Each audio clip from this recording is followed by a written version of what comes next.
my student, especially for the human factor engineerings. Okay, so this week we are going to learn about the new chapter, the chapter number 2. So we call it divide by the chapter is known as anthropometry. Okay, so we look at what is anthropometry. So we are beginning on chapter number 2. Okay. Okay, chapter number 2. What is anthropometrics and what is anthropometry data? Okay, so let's we begin. So anthropometrics is a measurement of the dimensions of the body and other physical characteristics. So there are two types of the measurements, okay, whether in a static or dynamics. So anthropometric data, okay, we known as the data for the anthropometry, okay, let's see here, used in ergonomic to specify the physical dimension of workspace, equipment, furniture, clothing, so as to fit the task to the man and to ensure that physical mismatch are avoided. This is main objective. Why important the anthropometric data? So informatic data is important when we are designing. Designing what we call it as designing a workstation, work unit, designing equipment, designing furniture, and other things okay related to our physical dimensions. Okay, so this is anthropometric data. Okay, look carefully. Okay, see example where there's a S. S is stature. Okay, stature. SH is a shoulder height. Yeah, EH is a elbow height. So SH will be shoulder height here. Okay, this is SH. Okay, EH elbow height. Okay, so we look at on EH where the EH here. Okay, elbow height here, EH. Okay. And the other thing, BKL, buttocks, knee length, buttocks, pop little length, knee height, pop little height, shoulder breadth, hip breadth, and the others. So all this is a physical dimension about the humans. Okay, so whether human for the adult, for a children, or by grouping by male or females. Okay. Uh, And then anthropometry is the science. When we look at on the dimension or definitions, a science that define a physical measure of person size. Okay, the form, functional capabilities, okay, capacities, and apply to occupational injury prevention. Anthropometric measurement are used to study the interaction of worker with tasks tool, machine, vehicles, and personal protective equipment (PPE), especially in order to determine a degree of protection against dangerous exposure, whether chronic or acute. This is why important anthropometry in ergonomics. Okay. And this is sourced from the CDC GOV news topic anthropometry. You can look at on the details. Okay, this is some of the ideas, the picture, the illustration, the figures about the important, the anthropometric. So anthropometric can be classified whether in static or dynamic.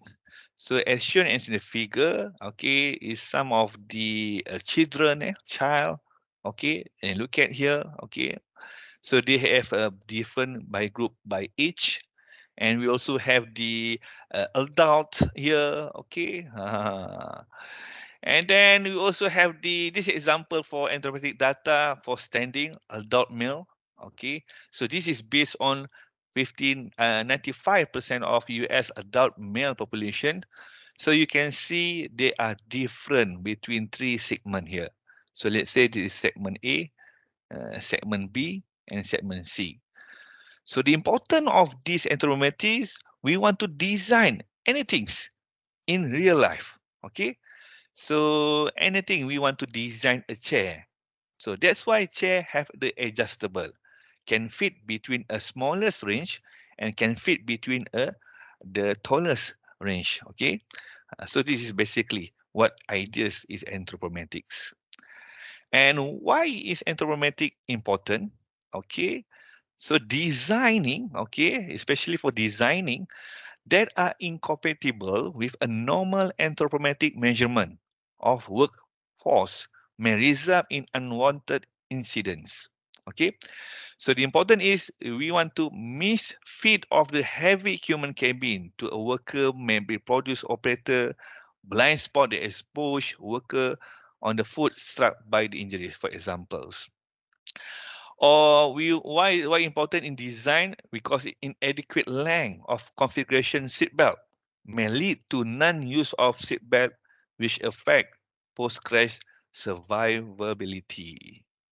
And another example might be inadequate fit of the PPE. Ah, cannot provide by workers with sufficient protection from harm and injury exposure. This is why the importance of anthropometric data or anthropometric measurements. Okay. And this is example. Okay, dimension and execution of the chair. Type is long duration use. Okay, if we are designing a chair, for example, here, chair.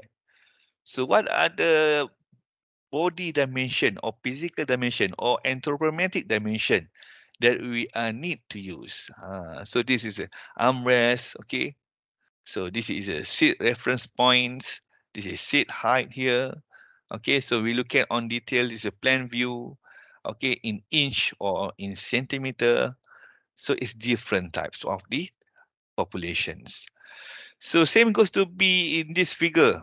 If we want to design a sitting table here, okay, in restaurant, for example, if we want to design these sitting positions, they have a measurement. Okay, if we want to design a table for dining, okay. So what are the dimension from between from floor to the height of the head, to height of the shoulder, elbow height, and the other things. Okay, this is how the designing when we are applying for the anthropometric data in ergonomic principles. Another thing is why important of the anthropometric data? The existing data on the size and shape of industrial worker is limited. Okay, correct? Because of the lack of anthropometric data for the general worker population, so safety researchers have generally relied on data drawn from study of military personnel. So most of which was collected during in 1915 to 1917s. Okay. So however, the substantial anthropometric variability exists among the various US workforce population. That's why when you look at on the other previous graph, they also known as the what we call this accommodation of 25% US adult male population. So it based on designing, okay. So the difference is anthropometric data between in ASEAN, between in European, between in American is very different with the others. Okay. Okay. And then they are quite different from the average military population. That's why when we look at on the, for example, when we compare our physical body dimension with a US population, with the UK population, it's slightly different, right? When we are comparing with the Middle East, is it still what we call it slightly different, between a length of the elbow height, the shoulder depth, shoulder breadth, and so on. Okay.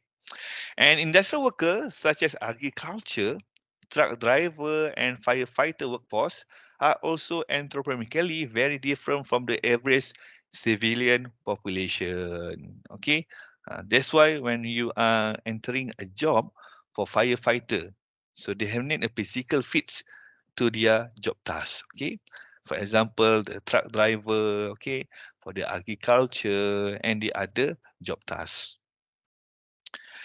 And another thing is why important anthropometric is a diverse workforce is many occupations as well as a new role for the woman in workforce.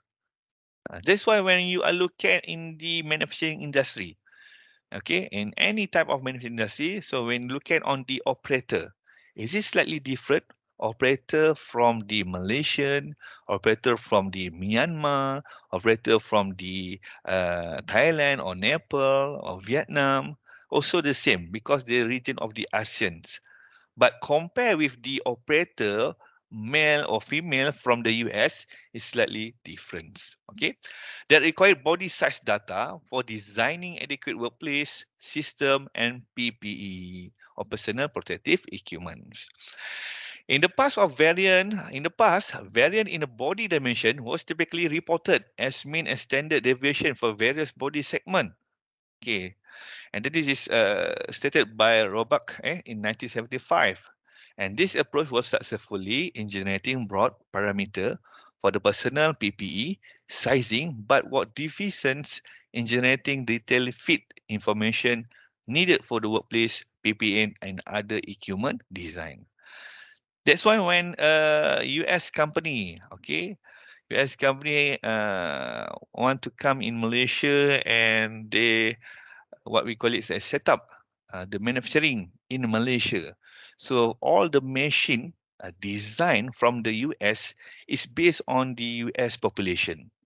That's why can cause of the problem between in our operator in Malaysia because cannot fit between man and this machine. Okay, so that's why we need to look at the importance of anthropometric design in order to design the equipment, workspace, and other many things.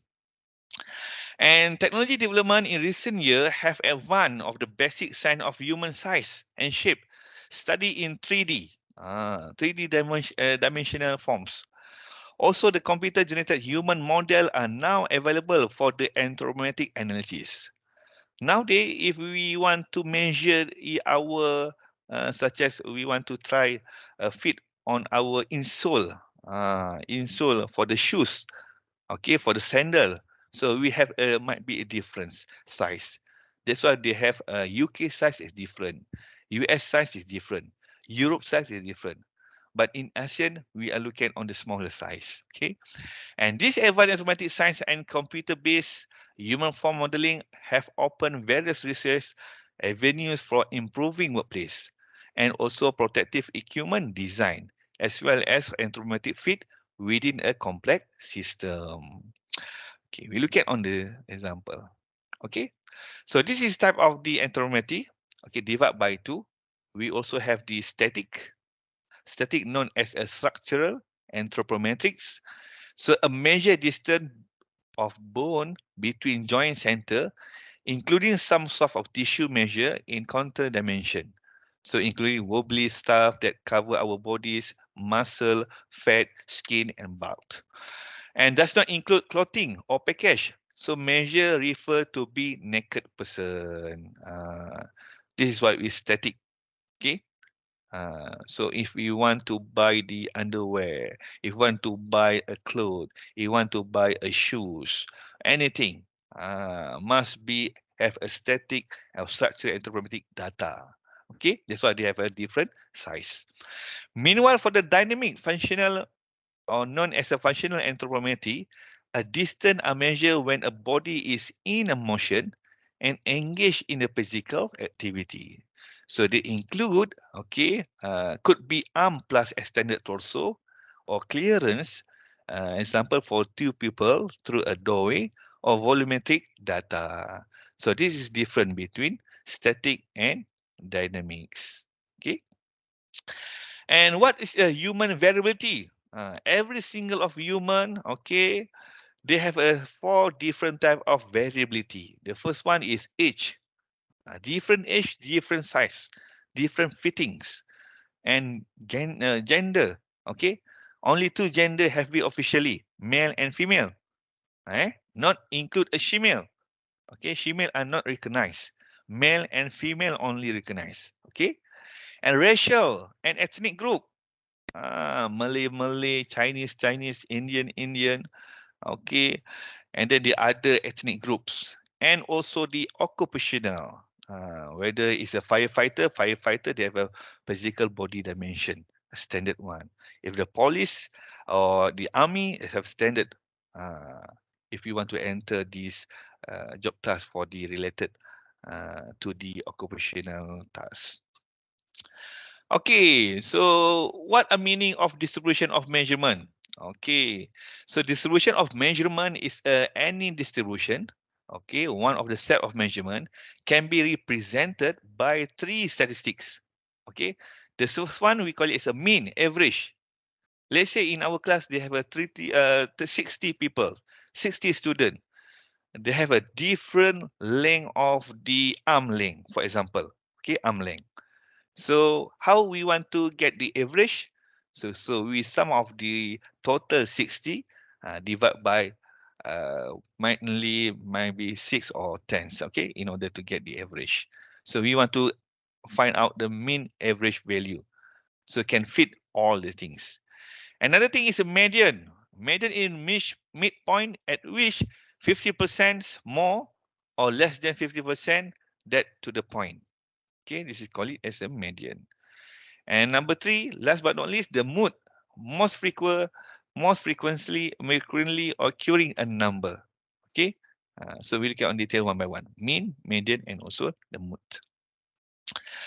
And important thing for the measurement, they call it as the percentile. What is a percentile? Anthropometric data are most often used in percentile. Okay, so the percentile value is represent the percentage of the population. So might be fifth, okay, percentile, might be 50 percentile, or might be 59 percentile. So we look at on detail later on. Okay, why important percentile? Help us to estimate the percentage of user population that will be accommodated with by specific design. So in order to want to design, whether we want to look at fifth percentile, or whether we look at on the 50 percentile, or we want to look at to 95 percentile. Okay. And how we want to measure our physical body dimension? How to want to measure our anthropometric data? So we are using this measurement device and method. So one of the measurement device method known as an anthropometer. Okay, this is how we like in UTHM. In our lab, we also have one of the equipment. This one anthropometer. Okay, so this is how the look like anthropometer. Okay, what is anthropometer? Is counter recording instrument, okay, which can be effortlessly operate from the tips of the each branch, okay. So it can user can therefore by means of his free fingertips actually feel his way to his desired measuring point in order to obtain a degree of accuracy not possible with conventional anthropometer. So if you want to measure the shoulder height, shoulder blade, arm length, so we can using this one. This one is they have some of a measurement here. Okay, so we can read in this item. Okay, later on I will explain. And this is example anthropometer use in application setting design. Okay, this is how we want to show the rate. Okay, okay. For example, these things, and we can read here. Uh, this is 0 cm, for example. This one 35 cm. So from this location to this location, okay. And we can also the height from the our floor, okay, to the our head here, okay. So we can measure here, and then the other things is too many things, so look at on these things. So some, if naked is a statics, if non-naked is a what we call is a previously for the static or dynamics, okay, static and dynamics. Okay, this is some of the measurement example using anthropometer, okay. And then this is measurement device and method. Okay, another is we call it sitting height table. This is how the look like for the sitting height table. Okay, so we sit here. Okay, we can measure anything based on our main reference points. Okay, So standard type of ball bearing mounted counterbalance head block, giving accurate and direct reading from 320 millimeter to 1090 millimeter. So in addition, you have a secondary carriage fitted with anti-reverse carry locks in order to compensate for the upper leg variations, and adjustable footrest in order to compensate for the lower leg variation. Okay, so look at on here. Uh, so you are here, okay, sit properly here. So we can measure like this. Uh, so for example, number one, okay, we can measure the sitting height. Number two, we can measure, determine the eye height. Number three, shoulder height. Number four, elbow rest height. Okay. And number five is about the tight clearance. And then number six, where's number six? Between here and here. Number six. So number six is about little height or stool height. And number seven, from here uh, to here, this is a knee height. And the other main things, 8, 9, 10. So for the 9, hip breadth, okay. Uh, Number 10 is knee to knee breadth.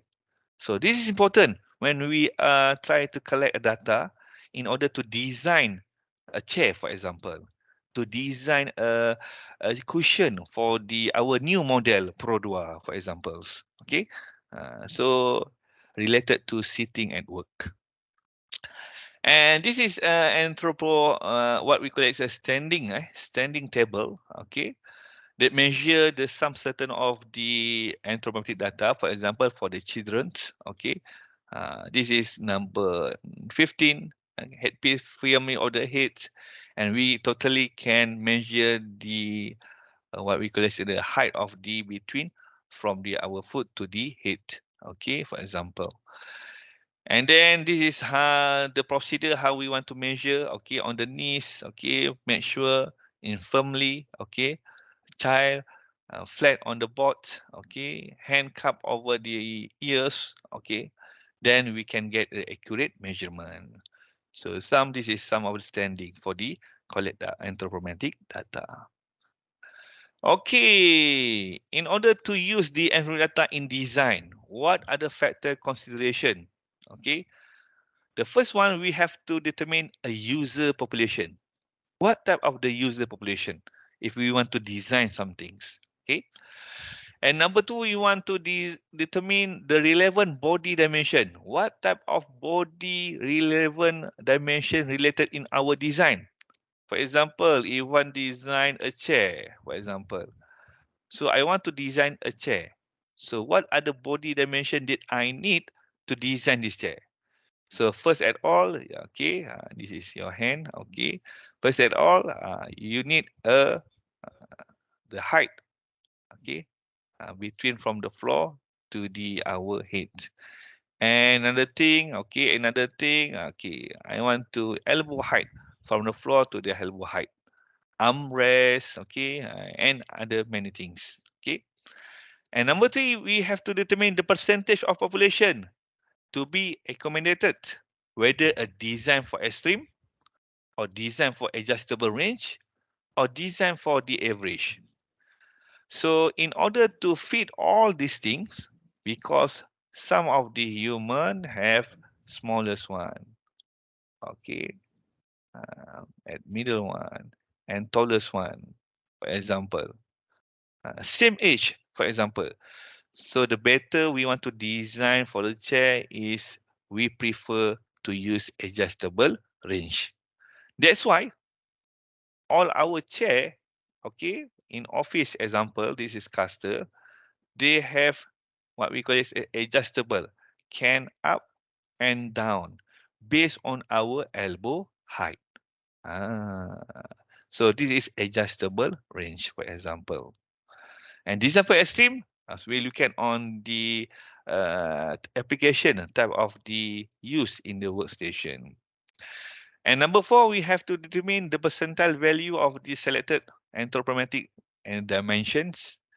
And number five, make necessary design modification. So the only 5 steps. to use the data in design. Okay, so if we want to design what we call is a design portable fan, for example. Okay, this is fan, portable fans, right? So what are the body dimension or relevant to our design? The first one, we want to look at on our hand wrist design, palm, fingers, okay, how the grip is, okay, the length of the finger, okay, and other things. So we can apply to design whether it's comfortable, okay, soft padded, and other many things. And number 6, we want to use a mock-up or simulator to test a design before we are going to produce a final product. So please make sure you have developed the mock-up or simulation, okay, to test a design, whether it's correct, comfortable, grip, and other many things. Okay. Okay, one size fit at all. Ah, is it any possibility? Okay, for example, Muhammad Nasrullah. Your wearing size for the clothing, your size is SL or L? For example, Nasrullah. XL. SL. Poor? L or SL or double SL? Double XL.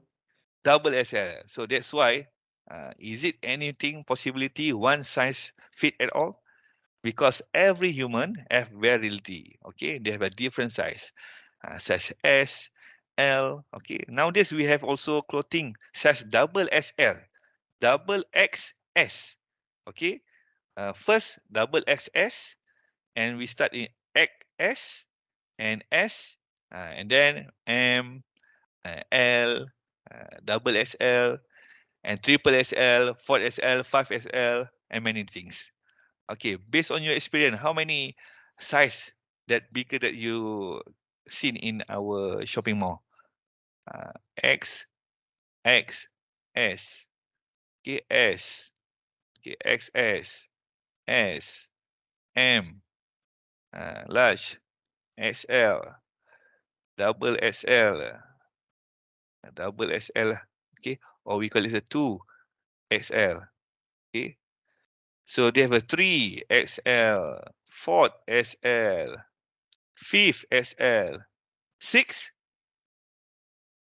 okay, 6XL. So what the maximum number based on your experience? Free Uh, size. free size? Free size, look at on your body fits. So nowadays, bulan bintang for Hari Raya, there are too many type of the size. Which one local people are prefer based on our population Malaysia? For youngest, okay, especially for the student, youngest might be choose M or L, okay, or S, okay. But for me, as a father, an adult, might be double XL or L, the family man, okay. Okay, it's different from the our body dimension for different any size. So based on same goes to be previously. If we want to buy shoes, okay, they are also the type Euro size, UK size, US size. So somehow, for example, UK size 7, US size might be 9. So might be different based on our anthropometric design. Okay. Any question so far? That's all. Thank you. Okay. I'm stop sharing first and stop record first.